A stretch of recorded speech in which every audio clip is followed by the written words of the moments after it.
नमस्कार, आज़ाद सिपाही में आपका स्वागत है। मैं हूं राकेश सिंह। अभी हम भ्रमण पर हैं, झारखंड भ्रमण पर।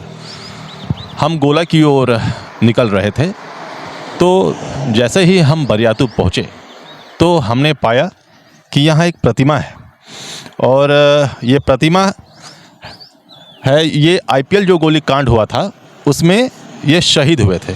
ये राम लखन महतो जी की प्रतिमा है। ये 29/8/2016 को आईपीएल गोलीकांड में शहीद हुए थे। आपका नाम क्या हुआ? पंकज महतो, केंद्रीय संयोजक किसान बेरोजगार संघर्ष मोर्चा। जी, तो आप ज़रा बताएंगे आईपीएल जो गोलीकांड और ये आईपीएल आंदोलन ये क्यों हुआ था? आईपीएल गोलीकांड और आईपीएल जो प्लांट है जिसके कारण से आज इस क्षेत्र में बहुत बड़ी घटना हुई। ये 29 अगस्त 2016 यहाँ के रैयत विस्थापित, यहाँ के ग्रामीण भाई बंधु अपने हक अधिकार के लिए संघर्ष कर रहे थे। आईपीएल प्लांट के बाहर में धरना प्रदर्शन हो रहा था अपनी जायज़ मांगों को लेकर, जिसको प्लांट और रघुवर दास की निकम्मी सरकार ने लाठी गोली के बल पर दबाने का प्रयास किया। इस आंदोलन में सैकड़ों लोग घायल हुए, कई लोग पुलिस की गोली के शिकार हुए, कई लोगों को लाठी डंडे से पीटा गया, जिसमें 2 लोग शहीद हुए, जिसमें एक राम लखन महतो जिसकी प्रतिमा यहाँ सामने है, और एक शहीद दशरथ नाइक हुए, जिनको आज तक किसी प्रकार का कोई सुविधा सरकार के द्वारा उनके परिजनों को, उनके आश्रितों को नहीं मिला। क्या नाम है तुम्हारा? सुभाष कुमार। पापा का नाम? लेट राम लखन महतो। कैसे उनकी मौत हुई थी? गोली लगने से। अच्छा, तो जब उनकी मौत हुई तो उसके बाद सरकार की ओर से कोई तरह का, किसी तरह का सुविधा कुछ मिला तुम लोगों को, परिवार को? नहीं, कुछ नहीं मिला। हाँ, क्या बोला जाता है कि मतलब मिलेगा? हाँ, मिलेगा बोल के कुछ नहीं मिला। और बहुत लेट से मम्मी को यहाँ ये हुआ बात था कि सरकारी नौकरी का, और सरकारी नौकरी नहीं मिला है अभी तक। हाँ, मम्मी अभी काम करने गई है? हाँ, 1 बजे आएगी। मतलब प्राइवेट में ही काम करती है, मजदूरी करती है? हाँ। तुम पढ़ाई कर रहे हो? हाँ। किस क्लास में हो? 9th में। 9th में? हाँ। घर कैसे चलता है? घर मम्मी वहीं से जितना कमाती है 8,000 से ले रही है, वही इसी से घर चलता है। हाँ। और कितने भाई बहन हो तुम लोग? 2 भाई 1 बहन है।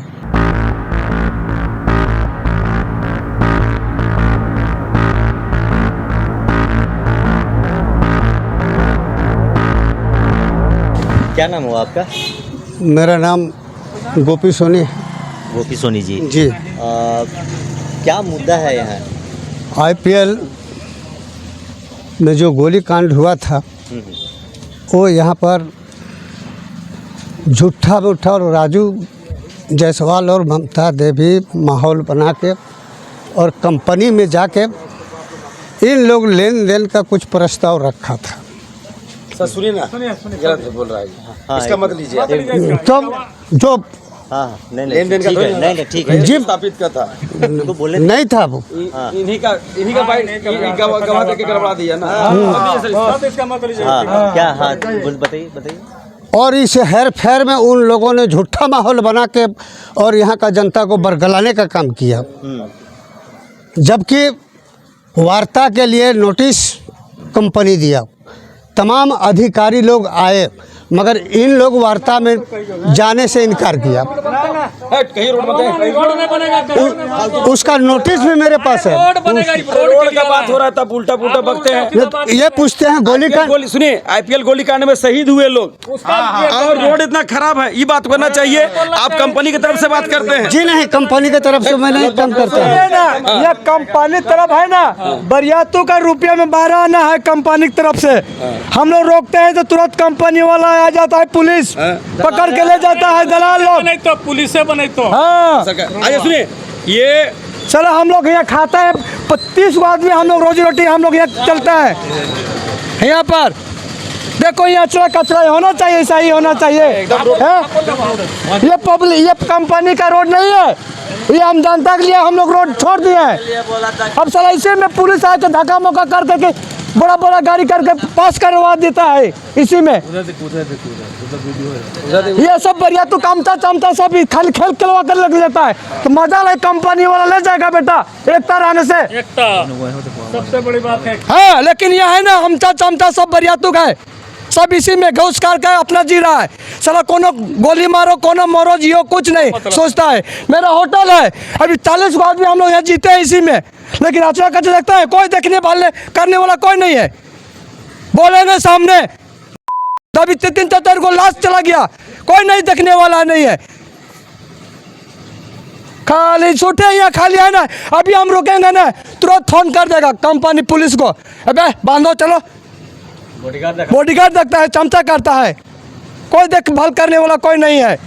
अपना जीता खाता है बस, अपना हम लोग गिलास बिलास बिकते हैं, अपना रोजी रोटी चलाते हैं। एक तो हम लोग खोंकते नहीं हैं कि भाई चलो पुलिस आके ले जाएगा, हम क्या करेंगे, मेरा पास पावर नहीं है। जिस तरह से लोगों का आक्रोश आपने देखा कि ये जिस तरह से ये सड़क के डिमांड को लेकर के जो प्रदूषण से ये लोग मुक्ति चाहते हैं, लेकिन अब तक कंपनी के द्वारा इन लोगों को ये मुक्ति नहीं मिल पा रही है, जिसके कारण ये लोग आंदोलन भी किए थे। और आंदोलन जो जिस गोलीकांड का जो अंजाम दिया गया था उस आंदोलन को समाप्त करने के लिए, लेकिन जो शहीद हो गए उसके बावजूद भी स्थिति यथावत बनी हुई है। कंपनी की गाड़ी चल रही है, सड़कें की वही हाल बेहाल है, और यहाँ के जो स्थानीय लोग हैं उसे ना तो कोई रोज़गार मुहैया करवा पाई है इस कंपनी के द्वारा, और ना ही अस्थायी उनको नौकरी दी गई है। आप बने रहिए हमारे साथ, देखते रहिए आज़ाद सिपाही। धन्यवाद।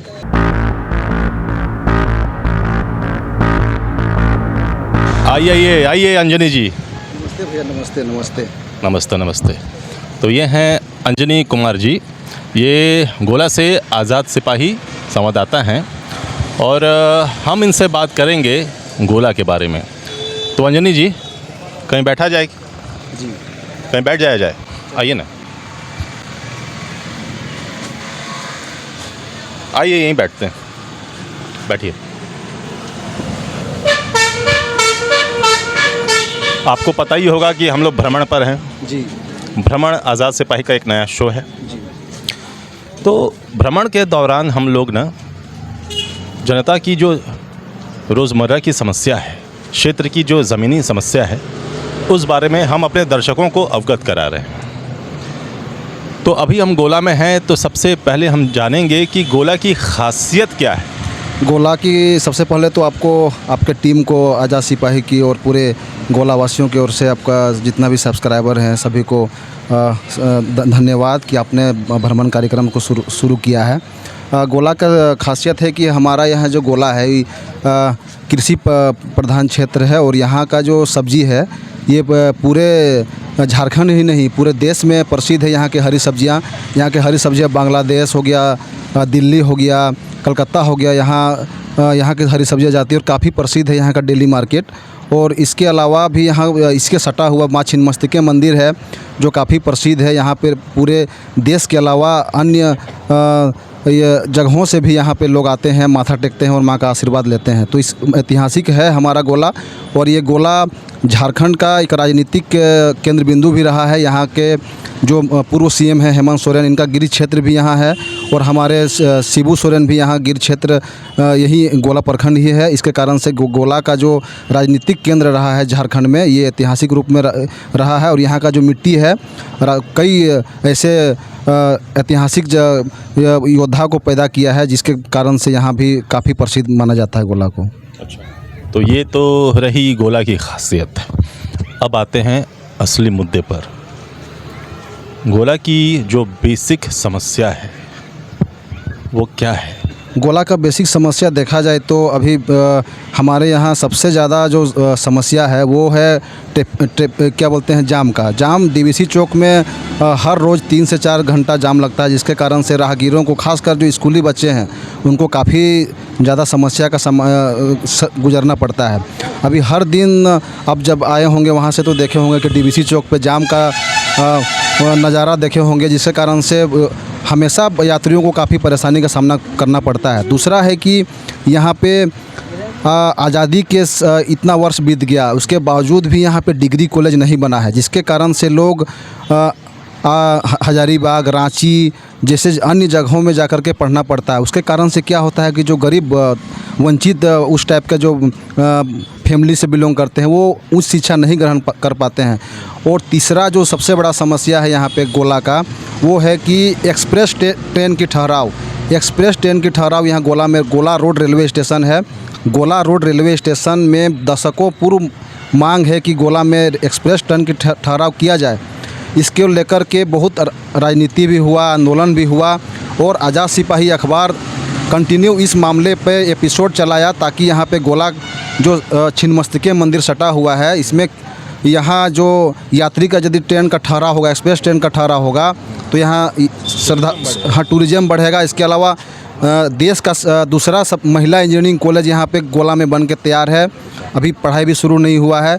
अगर यदि यहाँ पे एक्सप्रेस ट्रेन का ठहराव होगा तो निश्चित रूप से गोला का और भी क्या बोलते हैं विकसित श्रेणी में आएगा। अभी गोला road railway station passing railway station के श्रेणी में आता है। यहाँ एक भी एक्सप्रेस ट्रेन का ठहराव नहीं होता है, जिसके कारण से यहाँ के जो भी समाजसेवी टाइप के वर्ग के लोग थे, आंदोलन भी किए। यहाँ के जो सांसद थे जयंत सिन्हा के कई दफ़ा उन लोग अवगत कराएं इस मामले को कि आप विधानसभा लोकसभा में इस बात को रखें, लेकिन उसके बावजूद भी यहाँ पे कोई इस तरह पहल नहीं किया गया, जिसके कारण से गोला रेलवे स्टेशन ठहराव के मामले में अपेक्षित महसूस कर रहा है। ये ट्रैफिक बहुत बड़ा मुद्दा है गोला में, तो ट्रैफिक का मुख्य कारण क्या है? ट्रैफिक का मुख्य कारण है कि सड़क के दोनों ओर नाली बना दिया गया है, जिसके कारण से क्या हो रहा है कि जो छोटे वाहन है, टेम्पो हो गया, ट्रैकर हो गया, ये रोड पर ही खड़ा कर दिया जाता है, जिसके कारण से क्या होता है कि जो यात्री बस वगैरह जब आता है, यात्री लेने के लिए वहाँ पर जब पैसेंजर लेने के लिए रुकता है, तो उसके बाद क्या होता है कि चूँकि बिजी रोड है वहाँ पे यहाँ से रांची, बोकारो, धनबाद, मुरी, रामगढ़, हजारीबाग सारा जगह से यहाँ डीवीसी चौक से चौराहा कटता है, जिसके कारण से जब एक बस रुकती है तो वहाँ पे उसके पीछे दर्जनों बस जगह नहीं रहने के कारण से उसके पीछे आना पड़ता है। तो उसके कारण से जाम का स्थिति हमेशा बना रहता है, जो गोला का सबसे बड़ा समस्या है जाम का है। और इसके अलावा और एक सबसे बड़ा जो समस्या अभी है कि बढ़ता प्रदूषण। यहाँ गोला में अभी चारों ओर फैक्ट्री का ये जो है ये संचालित है, जिसके कौन सी फैक्ट्री? यहाँ BML है, IPL है, उसके बाद बनांचल है, कामेश्वरी है, ऐसे इस तरह का जो फैक्ट्री है, जिसके कारण से दिन रात यहाँ इन लोग धुआं उड़ाता है। जिसके ये डंपर अभी देखा मैंने, यहाँ से पास हो रही थी, बहुत तेज़ी से डंपर जा रही थी, तो एक्सीडेंट भी होता है क्या यहाँ काफ़ी? ये कंटिन्यू यहाँ पे एक्सीडेंट का भी मसला है। यहाँ बगल में ही आप जिधर से आए हैं वहाँ रेलवे साइडिंग है, वहाँ से कोयला का ये लोडिंग अनलोडिंग दोनों पॉइंट बनाया गया है, जिसके कारण से भारी वाहन भी यहाँ से रोज़ गुजरते हैं। भारी वाहन के गुजरने से परिणाम ये होता है कि उसका जो छोटा छोटा कण है वो रोड में गिरता है, और रोड में गिरने से जो स्कूली बच्चे हैं जो आवागमन करते हैं, वैसे बच्चे कंटिन्यू वहाँ पे गिरकर दुर्घटनाग्रस्त होते हैं। और हाल में ही कुछ दिन पहले यहाँ पे गोला डीवीसी चौक में एक स्टूडेंट को एक ट्रक ने चपेट में ले लिया था, जिसके कारण उनका असामयिक मृत्यु हो गया था। तो यहाँ पे नो एंट्री नहीं लगा होने के कारण से निरंतर दुर्घटना घट रही है, और इसको तत्काल यदि अविलंब इस पर रोक नहीं लगाया जाए नो एंट्री पर, तो आने वाले दिन में और भी स्थिति भयावह हो सकता है। अच्छा, अगर यहाँ बीमार पड़ गए तो यहाँ अस्पताल की व्यवस्था कैसी है?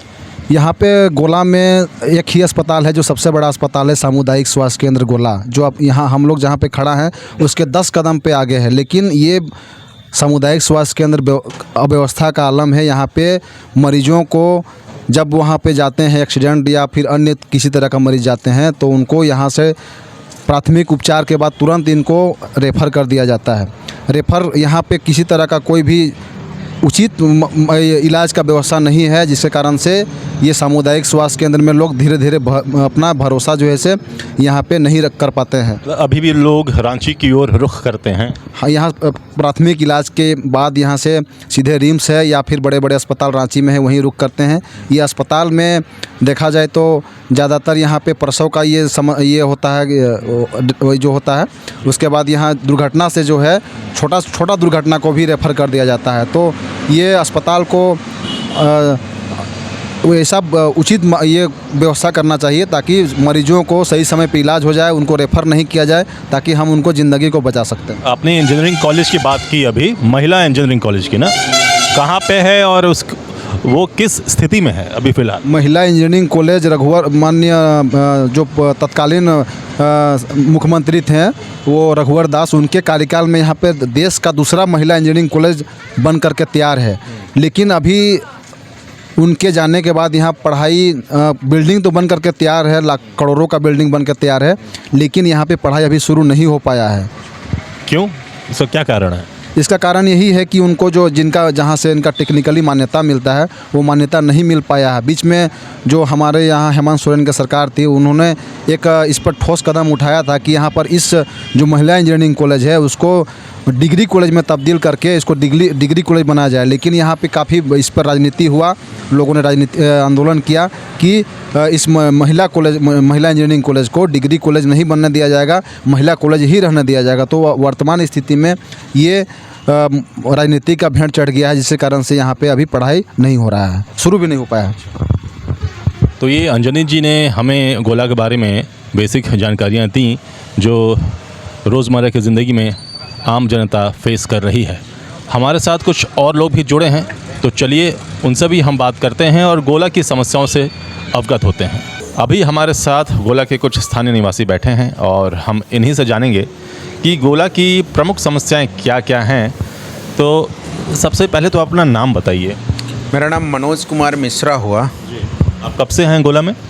गोला में हम बाय बर्थ हैं। अगर समस्याओं की ओर ध्यान दें तो हमारे क्षेत्र संसदीय क्षेत्र हजारीबाग ना होकर के अगर रांची होता तो हमारा क्षेत्र और भी विकास करता। हजारीबाग की दूरी यहाँ से लगभग 75 किलोमीटर की है, जबकि रांची की दूरी 50 किलोमीटर की रह गई है। वो भी तब संभव हुआ जब हमारा झारखंड अलग राज्य का निर्माण हुआ। पूर्व में हम रांची रामगढ़ होकर के जाया करते थे, परंतु अब हम नज़दीक मात्र 48 किलोमीटर की दूरी पर हम रांची पहुंच जाते हैं। मुख्य मार्ग पर अवस्थित है। ये रामगढ़ गोला मार्ग 23 NH कहलाता है और अगर आज के डेट में देखें तो राजधानी और उपराजधानी के बीच में ये केंद्र बिंदु बनता है। गोला की जो मुख्य समस्याएं हैं, जो रोज़मर्रा की समस्याएं हैं, उससे हमारे दर्शकों को आप अवगत कराइए। गोला की प्रमुख समस्याएं वर्तमान में रह गई हैं बेरोज़गारी की। तो हमारे साथ और लोग भी जुड़े हैं, उनसे भी हम जानेंगे कि गोला की जो प्रमुख समस्याएं हैं वो क्या हैं। जैसे कि इन्होंने बताया कि बेरोज़गारी एक समस्या है, इससे इतर और भी क्या क्या समस्याएं हैं गोला में? अभी वर्तमान में गोला का जो समस्या है वह आज़ादी के समय से यह हाई स्कूल बना हुआ है और यहाँ पर आदमी मैट्रिक और इंटर की डिग्री लेकर बैठ जाती थी लड़कियाँ।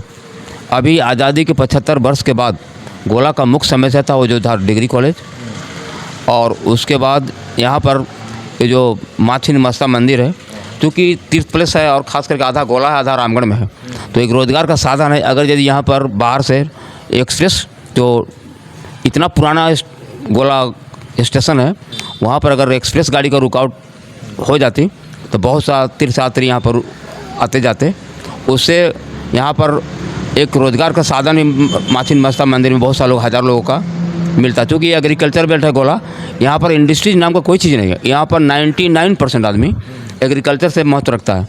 और एग्रीकल्चर भी है तो स्वयं अपने कूप निर्माण करके वो स्वयं यहाँ पर सब्जी उत्पादन करता है। और पूरे झारखंड राज्य 24 जिला में इतना बड़ा हरा सब्जी पैदा करने वाला कोई ब्लॉक नहीं है। जी, आपका नाम क्या है? मेरा नाम जितेंद्र साहू हुआ।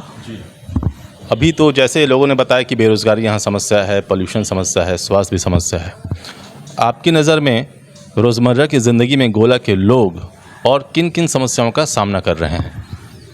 हम लोग का डीवीसी चौक में चौराहा जगह है। डीवीसी चौक में हर रोज़ आपको जाम मिलेगा वहाँ पर, और जाम होने के कारण सब्जी अच्छी तरह मार्केट में नहीं पहुँच पाती है, जबकि किसान लोग औने पौने दाम में सब्जी को बेचना पड़ रहा है।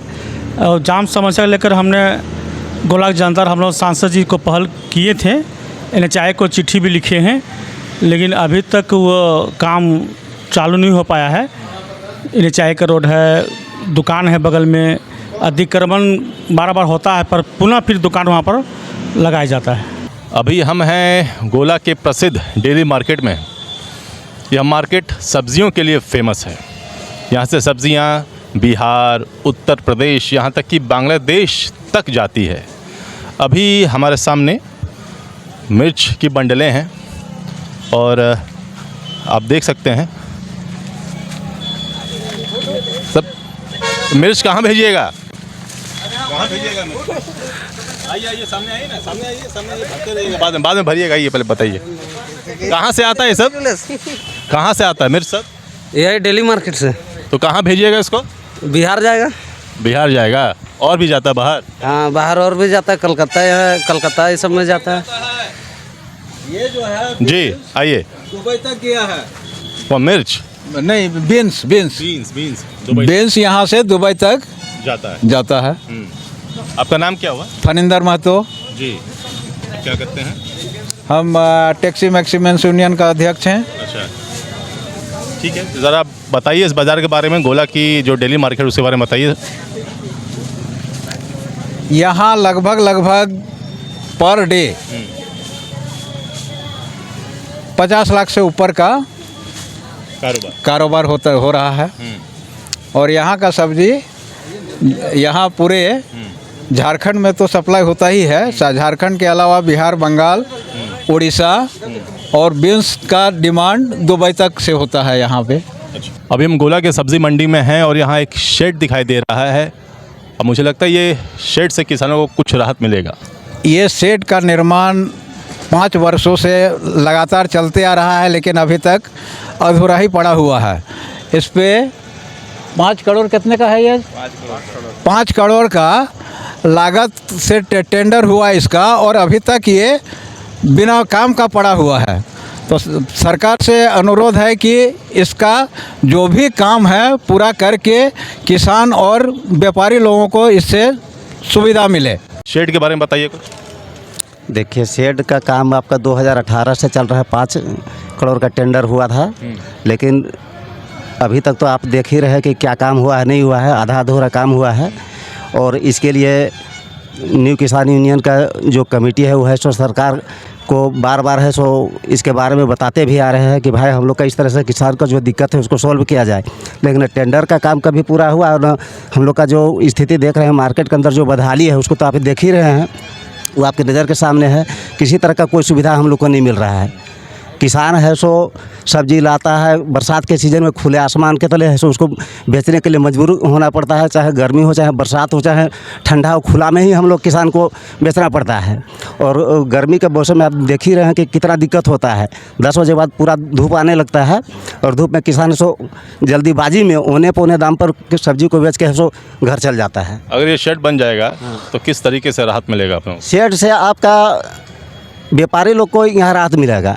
बाकी जो किसान खुला जो बेचता है, जो थोक में बेचता है, किसान गांव से जो लाके बेचता है, उन लोग के लिए तो कोई व्यवस्था नहीं अभी तक।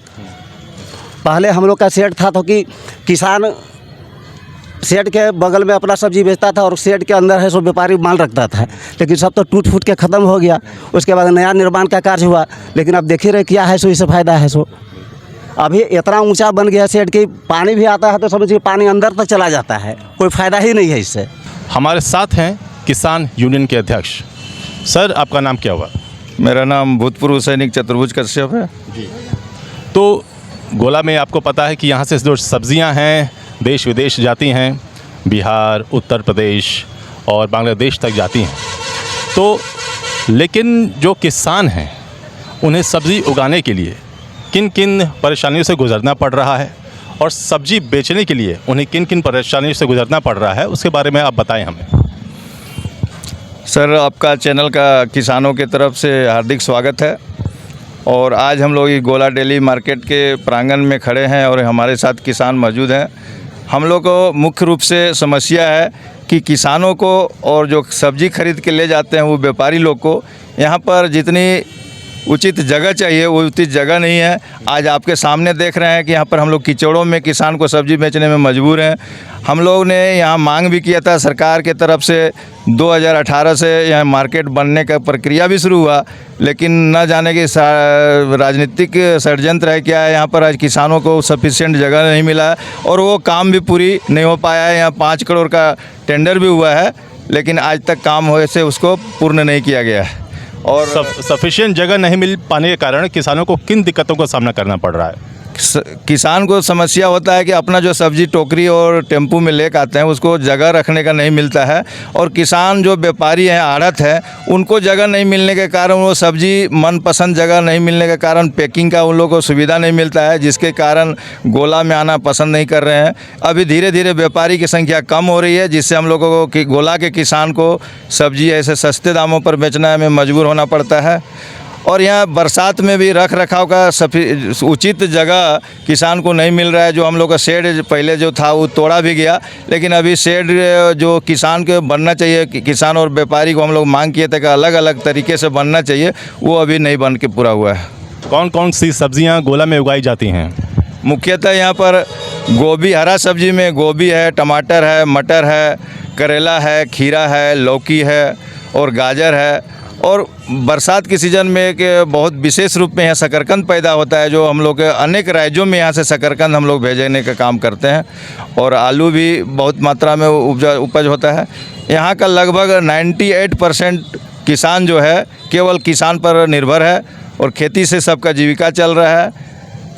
यहाँ का विशेषता है कि इधर का जो मिट्टी है वो स्वादिष्ट सब्जी खाने में लगता है अन्य जगहों के मात्रा में। आप यूपी में और जो मध्य प्रदेश की सब्जी है उससे आप यहाँ का सब्जी गोला का नाम से फेमस है, क्योंकि गोला का जो मिट्टी है इधर लाल मिट्टी होता है और बलुआई मिट्टी है, जिससे हम लोग का सब्जी के जो खाने का स्वाद है वो एक अलग है।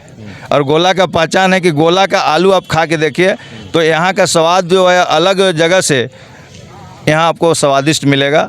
इसके चलते जो भी यहाँ का सब्ज़ी या यहाँ का आलू जो खाता है तो बराबर यहाँ का चॉइस रहता है कि वहाँ का सब्ज़ी और आलू हमको मिले खाने का। तो ये प्रॉब्लम का सल्यूशन क्या है? क्योंकि जैसा कि आपने बताया कि जो सुबह सुबह लोग आते हैं और यहाँ भीड़ काफ़ी लग जाती है, मंडियों में जगह भी नहीं है, तो इस प्रॉब्लम का सल्यूशन कैसे निकलेगा? क्या हल निकलेगा? इसका हल निकलेगा कि इसके ऊपर सरकार जो ध्यान दे, क्योंकि किसानों को अगर उत्थान करना चाहती है सरकार, तो किसान का जो ज़रूरत है, ज़रूरत के हिसाब से और जगह दिया जाए। कि मान लीजिए हम लोग 5000 किसान लगभग प्रतिदिन अल्टरनेट, आज जैसे मेरा सब्जी निकला तो हम आज आए, कल आया तो कोई दूसरा आए किसान, इसी तरह से जैसे जैसे जो किसान जिस तरह का फसल करता है अपना ऋतु चक्र में, उस हिसाब से यहाँ पर हम लोग को जगह का ध्यान नहीं दिया गया है। किसान का सरकार इस पर कोई पहल नहीं कर रही है। सरकार के प्रशासन भी, हम लोग जिला प्रशासन को बार बार आवेदन दिए हैं, कम से कम नहीं होगा 50 बार भी आवेदन दिए होंगे, लेकिन आज तक हम लोग के समस्या का हल करने के लिए प्रयास उन लोग नहीं किया। बीच में थोड़ा बहुत आकर के दिखावा करते हैं और बीच में फिर जा कर के वो आवेदन को बस्ता में डाल कर उन लोग छोड़ देता है। उन लोग सरकार चाहेगी तो यहाँ पर 2 दिन में हल हो सकता है। एक तो किसान जगह को बनाया जाए यहाँ ठीक ढंग से, और जो कार्य अपूर्ण है उसको तुरंत यहाँ ढलाई करके जो पीसीसी वर्क जो चलना था पूरे मार्केट में करीब 3.5 एकड़ एरिया में, वो काम को पूरा किया जाए तो किसान को जगह पूरा मिल पाएगा। तो अभी हमने जाना कि गोला की सब्ज़ी मंडी में किसानों को किन किन समस्याओं से गुजरना पड़ रहा है। सब्ज़ी उगाने से लेकर सब्ज़ी बेचने तक जो समस्याओं से उन्हें गुजरना पड़ रहा है वो हमने जाना। अभी हम डीवीसी चौक पर हैं और मेरे साथ हैं महानंद नायक जी। आप अपने बारे में कुछ बताइए। देखिए सबसे बड़ी बात है, हम लोग स्टैंड मांगते मांगते आज से नहीं, आज 30 साल से मांगते मांगते थक गए। आप क्या करते हैं? हम यहाँ का बने टैक्सी वैक्सी मेन यूनियन का सचिव हुए हैं। अच्छा, ये जो आपने मुझे पेपर दिखाया जी, इसमें क्या समस्या है? यह समस्या है हम लोग का दिन रात जाम होती है और उसके बाद प्रशासन से मार खाना पड़ता है। स्टैंड के लिए 30 साल से मैं मांग रहा हूँ, स्टैंड के लिए कहीं दे नहीं आ रहा है, वहाँ कोई सुनवाई नहीं है। मैं डीसी साहब को भी लिखते आ रहा हूँ, देख रहे अभी प्रतिनिधि है, ये पेपरबाजी भी करता हूँ, लेकिन कहीं स्टैंड के लिए कोई जगह नहीं है। ये गोला बहुत बड़ा जगह है, ये चारों रूट में गाड़ी चलती है और रोड में रखना पड़ता है, और अतिक्रमण इतना काफ़ी ज़्यादा बढ़ गया है कि रोड किनारे पूरे दुकान है। मैं उसके बारे में भी बोल रहा हूँ, लेकिन कहीं कोई सुनाई नहीं है। हम लोग आधा किलोमीटर दूर चल जाते हैं गाड़ी लेके, पैसेंजर को भी बहुत दिक्कत होती है यहाँ से उतर के चढ़ने में, बत्ती करने में। यही कामयाब है, रिक्वेस्ट है कि हम लोग को जगह कहीं दिया जाए, अन्यथा हम लोग को कोई उपाय नहीं है। अच्छा, सरकार इनकी बातों को ज़रूर सुने, चूँकि इन्हें बहुत सारी मुसीबतों का सामना करना पड़ रहा है। अंजनी जी, आप हमारे साथ हैं, डीवीसी चौक है और डीवीसी चौक बहुत फेमस है। और फेमस क्यों है? ट्रैफिक के लिए। तो ज़रा डीवीसी चौक के बारे में बताइए, ट्रैफिक व्यवस्था के बारे में बताइए। जी, यहाँ पे ट्रैफिक व्यवस्था पूरी तरह से चौपट है। आप देख सकते हैं कि यहाँ पे हम लोग 2 मिनट रुके नहीं हैं कि यहाँ पे पूरी तरह से जाम हो गया है। यहाँ मुरी, रामगढ़, बोकारो, रांची के लिए यहाँ पे मेन पॉइंट है, यहीं से रास्ता कटता है। और एक भी यदि वाहन 1 सेकंड के लिए भी यदि खड़ा होती है तो पूरी तरह से यहाँ पे 2 से 3 किलोमीटर तक जाम लगता है, जिससे कारण से आए दिन यहाँ पे, हर दिन का बात है यहाँ पे, कि 3 से 4 घंटा हमेशा जाम रहता है। उसका एक सबसे बड़ा कारण है कि यहाँ पे सड़क के किनारे नाली बना दिया गया है और उसके बगल में ही छोटे छोटे दुकान किया गया है, अतिक्रमण कर दिया गया है, जिससे कारण से यहाँ पे डीवीसी चौक नहीं, ये पूरी तरह से जाम चौक बन के रह गया है। और इस पर जितना जल्दी हो सके इस समस्या का समाधान के लिए यहाँ के लोग प्रयासरत हैं, लेकिन अभी तक कोई ठोस पहल नहीं किया गया है। तो जैसा कि ये डीवीसी चौक नहीं, जाम चौक है, इसका हल निकाले सरकार। आइए निरंजन जी, सबसे पहले मैं निरंजन जी का परिचय करवा दूं। ये आज़ाद सिपाही के संवाददाता हैं। पूरा रजरप्पा यहाँ बहुत बसें चलती हैं, तो सबसे पहले मैं निरंजन जी का परिचय करवा दूं। इनका पूरा नाम है निरंजन महतो, ये आज़ाद सिपाही के संवाददाता हैं। रजरप्पा क्षेत्र पूरा देखते हैं। फ़िलहाल हम भ्रमण पर निकले हैं, भ्रमण कार्यक्रम को आगे बढ़ाते हुए। पहले तो हम लोग बैठते हैं, निरंजन जी आइए।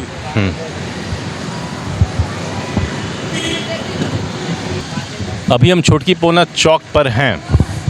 तो निरंजन जी, आप जो पूरा रजरप्पा क्षेत्र देखते हैं, आज़ाद सिपाही के संवाददाता भी हैं, तो इस क्षेत्र की खासियत और इस क्षेत्र की समस्या के बारे में हम आपसे जानेंगे। ऐसे रजरप्पा क्षेत्र तो रजरप्पा मंदिर से प्रसिद्ध है, और भी अन्य क्या कारण हैं जो इस क्षेत्र की खासियत है, बताइए। ऐसा है कि हम लोग जिस क्षेत्र में रहते हैं वो माँ का दरबार है, और एक ऐसा सुप्रसिद्ध सिद्धपीठ स्थल है जहाँ पूरे देश प्रदेश से लोग माँ के यहाँ आता है, लोग पूजा अर्चना करते हैं। और लोग यहाँ की मनोरम वादियों को देखकर बहुत सारे लोग कहते हैं कि वाकई में माँ छिन्नमस्तिका का दरबार बहुत ही सुंदर है। इस क्षेत्र का एक रिपोर्टर होने के नाते मैं गांव-गांव घूमता हूँ। घूमने के दौरान मुझे एहसास होता है कि जैसे पूरे विधानसभा में बहुत सा पंचायत में अभी भी स्वास्थ्य केंद्र नहीं है, उप स्वास्थ्य केंद्र नहीं है। अगर यदि उप स्वास्थ्य केंद्र बना भी है तो केवल खाना पूर्ति बना है। बहुत सा जगह में लोग न तो एनएम वहाँ पे शिफ्टेड है, न कोई डॉक्टर जाते हैं, न कंपाउंडर जाते हैं। तो उस क्षेत्र के लिए लोगों को विकट स्थिति है कि अगर यदि आपातकालीन किसी को तबीयत खराब हो जाती है तो वो समय से हॉस्पिटल नहीं पहुंचा पाता है, तो किसी की मौत भी हो जाती है। ये रजरप्पा क्षेत्र की आप बात कर रहे हैं? रजरप्पा क्षेत्र की मैं बात कर रहा हूं। और रजरप्पा क्षेत्र का ही एक अंग है, एक दुलमी प्रखंड है रजरप्पा थाना क्षेत्र का। दुलमी प्रखंड में भी आए दिन देखते हैं कि रूरल एरिया होने के नाते सुदूरवर्ती इलाका है, किसी प्रकार की सड़क हादसाएँ हो जाती है, दुर्घटना हो जाती है, तो फर्स्ट प्राथमिक उपचार कराने का कोई विकल्प वहाँ पे नहीं है। वहाँ का उस क्षेत्र में 10 पंचायत है दुलमी प्रखंड में। 10 पंचायत में 3 या 4 पंचायत में ही अपडेट वहाँ स्वास्थ्य केंद्र की सुविधा मिलती है लोगों को। बाद बाकी सब जगह सन्नाटा, कोई कर्मचारी नहीं रहता, स्वास्थ्य कर्मी नहीं रहते हैं, तो काफ़ी मुसीबतों का सामना करना पड़ता है। तो स्कूल की स्थिति ऐसा है कि स्कूल है, सरकारी स्कूल है, लेकिन स्कूल में यह है कि आए दिन शिक्षकों की कमी नज़र आती है। अब शिक्षकों की कमी नज़र आती है और हमको लगता है कि पूरा क्षेत्र में सरकारी टीचर को जो पढ़ाई कराना चाहिए वो नहीं करा पाते हैं, तो सारे पारा पर निर्भर करता है। वर्तमान में सहायक अध्यापक जो बना है, टेट पास लोग है या वर्तमान पारा शिक्षक है, वो लोग ही कराते हैं। बाद बाकी उनके पास इतना ज़्यादा समय नहीं मिलता है कि हम जो पेमेंट ले रहे हैं 70-72 हज़ार रुपया, 55,000 ले रहे हैं सरकारी लोग, वो लोग नहीं बच्चों के प्रति ध्यान देते हैं। तो जो गुणवत्तापूर्ण पढ़ाई होनी चाहिए वो लगभग सभी क्षेत्र के स्कूलों में यही नज़र आता है। उपस्थिति बच्चों की अच्छी होती है, लेकिन पढ़ाने वाले टीचर लोग नहीं मिलने की वजह से शिक्षा का व्यवस्था बिल्कुल लचर टाइप का हो गया है, यही कह सकते हैं। आपका नाम क्या हुआ? सुधीर कुमार अकेला। आप क्या करते हैं? पार्टी का काम करते हैं, ये आपका झारखंड लोकतांत्रिक क्रांतिकारी मोर्चा से। अच्छा। तो इस क्षेत्र की जो सबसे बेसिक समस्या है उसके बारे में सबसे पहले बताइए। देखिए, हमारे क्षेत्र में बेसिक समस्या सबसे एक नंबर में आता है कि किसानों को पानी का सुविधा नहीं मिला अभी तक, कि हमारे क्षेत्र में स्वास्थ्य का भी सुविधा उतना नहीं है जितना होना चाहिए। आपका बगल में ये बड़की लारी का एक पंचायत, बड़की लारी पंचायत में आता है, आपका आज से मतलब 2015 में वे हॉस्पिटल बना है, लेकिन वे हॉस्पिटल सिर्फ कागज़ में ही रहा है, आज तक उसमें किसी तरह का काम नहीं हो रहा है, खुला तक नहीं है। हाँ, कागज़ में फाइनल भी हो गया। देखिए, आज वहाँ पर उस हॉस्पिटल के कैंपस में इतना बड़ा बड़ा पेड़ हो गया, लेकिन आज तक सिर्फ लोगों का सिर्फ अपना ठेकेदारी से मतलब है, मतलब अपना बिल्डिंग बना दिया, उसमें काम हो या नहीं हो, डॉक्टर बैठे या ना बैठे, उससे कोई मतलब नहीं है, ये देखने की बात है। जी, आपका नाम क्या हुआ? मेरा नाम अशोक राम बेदिया है जी, और मैं चोटकी पुना गांव से निवास करता हूं। तो यहाँ की जो बेसिक जो समस्या है, प्रॉब्लम है, जो लोगों की जो डेली रूटीन में जो समस्याएं आ रही हैं वो क्या है? देखिए, निश्चित रूप से मैं बताना चाहूँगा कि ये पूरे प्रदेश में एक जो समस्या है, आज बेरोजगारी की जो समस्या है पूरे प्रदेश लेवल पर, निश्चित रूप से सरकार स्थानीय नीति, नियोजन नीति नहीं बना पाई है, जिसके चलते लोग रोजगार नहीं मिल पा रहा है। नतीजा आज हमारे घर के बाल बच्चा पढ़ा लिखा घर में रह रहे हैं, मजबूरन बेकारी की समस्या आ रहा है, उनको खेती बाड़ी का काम करना पड़ रहा है। पिछले जो अभी प्रदेश की जो सरकार है, उन्होंने जो घोषणाएं की थी कि हमारा सरकार बनेगा तो मैं बेरोजगारों को रोजगार दूंगा, नियोजन नीति लाऊंगा, स्थानीय नीति लाऊंगा, और नाना कितने प्रकार का प्रलोभन देकर वोट लिया। लेकिन इलेक्शन में जीतने के बाद सरकार बनी, और सरकार बनने के बाद लगभग 4 साल का उनका शासनकाल गुजर चुका है। आज भी जस का तस स्थिति है। अब ब्लॉक में जाइए तो भ्रष्टाचार है एकदम। यहाँ पर तो ऐसा हाल है कि आप सीओ ऑफिस में आप एक मोटेशन के लिए जाइएगा तो आप 5,000 से 10,000 लगता है। अच्छा, ओपनली एकदम। आप वहाँ कोई ऐसा काम नहीं है, छोटा मोटा काम जो बिना पैसा का होता है।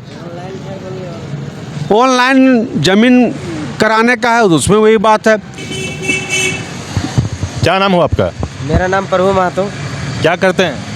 मैं तो अभी ठेकेदारी करता हूँ। कहाँ पे? अभी है चाईबासा में। चाईबासा में करते हैं। घर कहाँ है? घर है मेरा सुकरी गड्ढा। सुकरी गड्ढा हम लोग का गांव में जितना भी बिजली लगा हुआ है किसान के लिए लगाया गया था। ट्रांसफार्मर है, चारों तरफ चाल बिछाया गया, लेकिन उसमें तक अभी तक कनेक्शन भी नहीं हो पाया।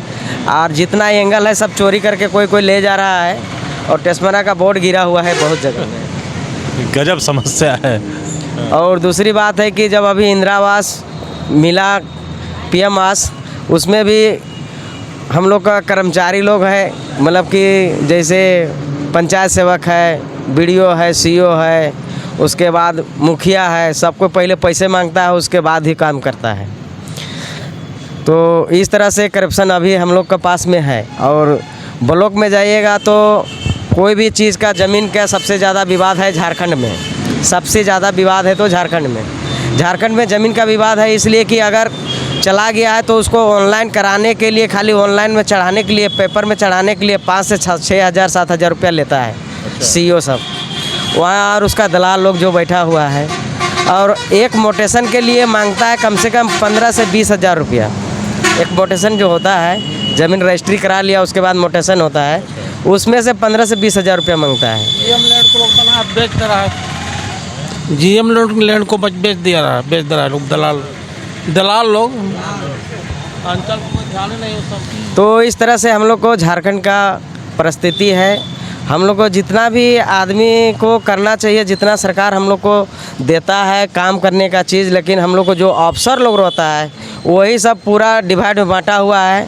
अभी अफसर कौन कौन? जैसे हो गया अभी ब्लॉक का हो गया, सीईओ है, बीडीओ है, डीसी है, ये सब पूरे अपना विभाग में बांट लेता है। मुखिया स्तर से लेके पंचायत सेवक का स्तर से लेके सभी को अपना अपना पैसे का बंदर बांट होता है। अब मान लीजिए 30% वहीं देना पड़ता है, तो आदमी काम करेगा कैसे? तो उसको तो किसी तरह से, अभी कुआं जो मनरेगा का आया, विश्वास नहीं कीजिएगा, लेबर को बोल देगा कि पैसा देते हैं, 6 महीने से पैसे नहीं घुसता है। आदमी काम करा लेता है और 2-3 लाख रुपया जो किसान काम करा रहा है उसको घुस जाता है। रोजगार सेवक हम लोग का क्या करता है कि पूरे ही पैसा को गमन कर देता है, कब आएगा 1 साल से 2 साल से पता नहीं चलता है। लेबर के कार्ड में डालता, हाँ डाल दिए ऐसा बोल देता है, और जो किसान फंसा है उसको तो क्लियर करना ही पड़ता है। अब उसको 2-3 लाख रुपये फंसा, किसी तरह से फंसा लिया, पहले तो बोल देता है तुमको पेमेंट करते जाएंगे, ना मटेरियल का पैसा मिलता है ना लेबर को पैसा मिलता है टाइम से। अब उसके अलावे में वो सब ऋण महाजनों के काम करता है। इस तरह का अभी हम लोग को मनरेगा का काम है, जबकि मनरेगा में इस तरह से नहीं है। जो लोग काम कर रहा है, जो लोग काम कर रहा है उसको दे देना चाहिए जितना हाजिरी है तुम्हारा। ऐसे तो सरकारी रेट कम है। अभी हम लोग को लेबर काम करता है तो 400 रुपये में करता है, अब कितना देता है अभी मुझे? 278 रुपये से 271 रुपया अभी का है। और हम लोग को जो काम कराता है कुआं में उसको 400 रुपया देना पड़ता है, और सप्ताह में खाने पीने का भी देना पड़ता है, तब अभी काम हो रहा है। इस तरह से हम लोग के पास में अभी है जगह में। और बिजली का अभी तो बुरा हाल रहता है, थोड़ा सा अगर मिस्टेक हो गया तो पूरा लाइन ही काट देता है, ठीक है ना। और अभी रोड का है तो अभी बड़ा बड़ा कंपनी जब ले लेता है, सर्विस रोड में तो बड़ा कंपनी घुसा देता है, लेकिन सर्विस रोड अभी देखिएगा हम लोग को गांव में चाहे कहीं भी देखिएगा, काम तो निकाल लिया, उसके बाद रोड बोल रहा कि बना देंगे, लेकिन बना के नहीं जाता है। अभी आपको देखने के लायक है, जो हम लोग को यहाँ जाता है सुरीगड्ढा से लेके परछा छापर तक जाता है, कुंदरू से लेके जाता है बरवाडी तक गुटे जाता है, नदी तक जाता है। आप रोड का हाल देखिएगा तो बोलिएगा कि यार वहाँ कितना बड़ा बड़ा कंपनी चला था, और वहाँ से वहाँ पूरा मिट्टी पत्थर सब लेके आया और रोड को पूरा बर्बाद कर दिया है। अभी पानी का कनेक्शन के लिए अभी सरकार बोला कि फ्री कनेक्शन होगा, लेकिन एगो कंज्यूमर बनने के लिए 350 रुपया लगा है। अच्छा, एगो कनेक्शन में वहाँ से खाली खोल देता है, भोल में खोल देता है, पाइप देता है थोड़ा सा, 350 रुपये लेता हम लोग को गाँव में लिया है। कौन लिया है? वही है जल सहिया है, और वही क्या बोलते हैं उसका पाइप, PhD विभाग वाला स्लिप देता है, स्लिप देता है, पर्ची देता है, वो 120 रुपया का रहता है। अच्छा, 350 350 लेता है, 120 स्लिप देता है। तो इस तरह से हम लोग का है। अभी भ्रष्टाचार अगर ख़त्म हो जाएगा, सरकार चाहेगा तो सबसे ऊपर जो पद के बैठा हुआ है वही सब अगर कह देगा कि हमको ये चीज़ नहीं चाहिए, तो नीचे वाला तो उतना हस्ती नहीं है। अभी जितना भी रोड ले रहा है सर, आप विश्वास नहीं कीजिएगा, 40% अभी वो सब काट लेता है, 60% में अब कितना काम होगा? ठेकेदार भी तो बचाना चाहेगा। इस तरह से हम लोग का दशा है यहाँ का। तो आपने देखा और सुना कि कैसे रजरप्पा क्षेत्र में गांव-गांव में भ्रष्टाचार पनपा है, फैला हुआ है। मतलब सरकारी काम, जल नल का जो काम हो रहा है उसमें 120 रुपये की पर्ची दी जा रही है और 350 रुपये ली जा रही है। बिल्कुल, अब पानी की सप्लाई भी बढ़िया नहीं है। तो आप देखिए गांव भी भ्रष्टाचार से जूझ रहा है। अब हम आगे की ओर रुख करेंगे, रामगढ़ की ओर रुख करेंगे। तो सुनील जी चला जाए, रामगढ़ की ओर चला जाए, है ना। रास्ते में कुछ खाना भी खाएंगे, सुबह से कुछ खाए नहीं हैं। सुबह से निकल करके हम लोग जो काम पे लगे हुए हैं लगातार लोग। सुनील जी तो अंगूर भी खा लिए हैं। सूरज का तो पेट ही खराब है और प्रदीप को भूख लगता नहीं है। तो चलिए दबा के कुछ खाते हैं। चलिए सब आपका जो है सोच देखें कि आप खाना खाएं नहीं खाएं, भूख लगा नहीं लगा, लेकिन एक बड़ा